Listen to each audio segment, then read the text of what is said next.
না মানে এবার তোমরা আমাদেরকে বলো যে এই ভিডিওটাতে কি আছে, মানে আয়না দিয়ে একটুখানি নিজের মুখটা দেখাই দিল আর ভিডিওতে লাখ লাখ ভিউজ আর এদিকে 17,000 লাইক নিয়ে চলে আসছে, সোশ্যাল মিডিয়া থেকে ভালো টাকা ইনকাম করে নিল এই ভিডিওটাতে। কি আছে ভিডিওটাতে এমন যে মানুষ এত লাইক করছে, মানে বুঝতে পারি না, মানে মধুর হাড়ি আছে নাকি এর মধ্যে, আমি তো সেটাই বুঝি না। মানুষের প্রোফাইলে ঘুরতে আসলে মানে লাইক, প্রত্যেকটা কমেন্টে লাইক, বুঝি না যে ব্যাপারটা এর প্রোফাইলে কি এমন আছে, এর ভিডিও দেখলে পরে মানুষ লাইক কমেন্ট না করে বাড়ি হয় না, মানে মধুর হাড়ি আছে নাকি যে তোমাদেরকে দিচ্ছে আর তোমরা একে দাবায় লাইক দিচ্ছ।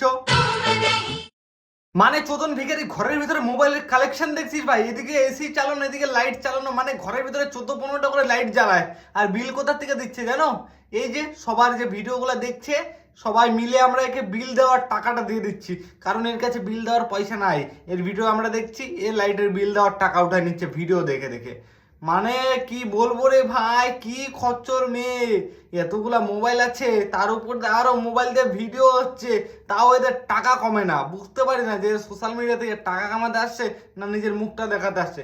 এত সুন্দর চেহারা, বিশ্বাস কর বরটা একটুখানি কাজ করলে বউটা একটু রেস্ট পায়, তা না, বউটাকে দিয়ে এই রোদের মধ্যে দিন রাত সালা কষ্ট করায় করায় ভিডিও বানায়, আর বরটা বসে বসে এসির ভিতরে হাওয়া খায়। চিন্তা করো, গাদা না তো বরটা কি। কি ভাই ঠিক বললাম তো? কমেন্ট করে এখন তোমরাই বলো আর সাবস্ক্রাইব করে পাশে দেখো, নতুন ভিডিও আসছে।